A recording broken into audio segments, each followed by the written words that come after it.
Salutations friends, welcome back to my channel. Today I'm going to be reviewing Ege from Nishane. This is a fantastic green, crisp aquatic fragrance and one that's been on my radar since it was released in 2020, and I am excited to review it for you.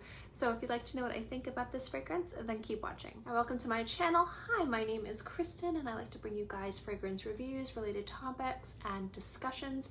If you like fragrance content, make sure to subscribe to my channel and hit the little bell so you'll be notified when I have new videos up. I generally try to put out videos Monday through Fridays, and sometimes I'll put them out on the weekend as well. Also, for transparency purposes, I always like to let you guys know where I got a bottle of perfume. Ege was sent to me to review, but this is a fragrance that has been in my cart on many different websites, and I finally have been able to smell it, and I'm really excited because it is exactly what I thought it was going to be.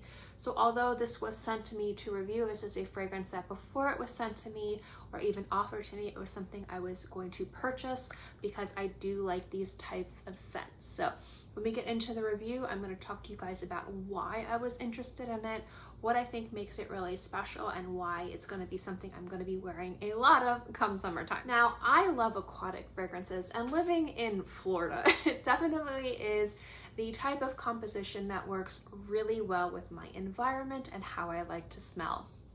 A lot of times aquatic scents smell like they were inspired by the sea, and although this was inspired by the sea, to me it smells more like it was inspired by a lake or pond.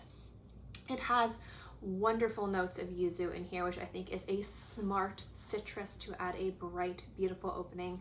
It doesn't make it too sweet, and it doesn't counteract this gorgeous mint and basil notes that you find at the heart of this fragrance. And I think the mint and the basil are what really play to make this fragrance amazing. Now, aquatic fragrances are a very popular composition. They're very complementary, and generally they're not going to be too boundary pushing in regards to how they smell. It's not like some woody fragrances or some gourmands or some more classic compositions that people have a hard time comprehending and understanding. Aquatics are just one of those compositions that generally smell really attractive on the skin, perform pretty well, and at the end of the day, a lot of people are familiar with them and really enjoy them. And they are fantastic fragrances to wear in the springtime and the summertime, especially in the heat of summer. And that's why I was really interested in this. Around the time that I learned about this fragrance, I was really into mint, and I love basil in fragrances. So when I saw the mint and basil in an aquatic fragrance, I was really quite excited. There are some great fragrances out there that have those notes in them, and this was a fragrance that from a house I genuinely enjoyed and I was really impressed with, and I wanted to delve and explore more. Two notes that I genuinely enjoy and a composition that works well on my skin. I thought, at some point I'm gonna buy a bottle of this. At some point I'm gonna get a decant of this. And I almost bought it a few times from different places, but there were other things I wanted to explore or review for you guys. So this was always on my need to buy list at some point. What I like most about this fragrance is that it does smell aquatic, but it doesn't smell salty. And it also doesn't smell like every single other aquatic fragrance out there. And I'm looking at you, Aqua di Gio.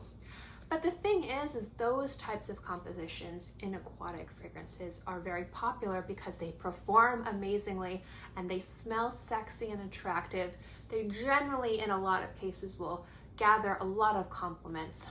They're confidence boosting and they're easy to wear, especially in hot weather.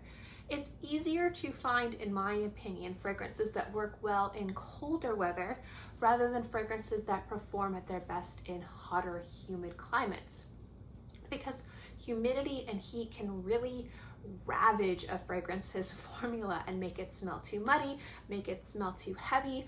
You can sweat it away. It's just really hard to find this nice balance of something that's attractive, appropriate, and I'm not saying that you can't wear this in the summer, but I'm talking about environmentally appropriate, that smells good for a summertime scent that isn't too heavy or too muddy, but also at the same time it's most beautiful and it kind of blooms and blossoms on the skin in the correct way during summertime. Gourmands, heavy woods, beautifully classic compositions you can wear almost year round, but sometimes your more summery scents are part of your summer rotation, and if you live in an environment that's a little bit too winter or too fall, sometimes you might not be able to fully and completely enjoy your summer fragrances year round. I live in an area where it's pretty much summer year round. It might get to 20 or 30 degrees for like a week or two, but generally it's in the 60 to 90s. So seeing mint and seeing basil and seeing an aquatic fragrance that didn't smell like other aquatic scents, and I don't have a problem with other aquatic fragrances smelling like other aquatic fragrances. They're attractive and popular for a reason, again, because they smell good, they perform amazing, and they kind of fill this niche of an area of scents where people, generally it's a little bit harder to fill a summertime scent again than a wintertime scent in my opinion. But it's also something slightly different, a little bit special, and uses notes in a way that makes it just great. And that's why I love this scent. And it was when I first sprayed it on my skin, I was happy because it met my expectations. It smells green, it smells crisp, it's got some beautiful, gorgeous herbs in there. And the fact that the mint and the basil are very strong and very present from start to finish, I think is what makes this a very wearable, beautiful, and interesting aquatic scent.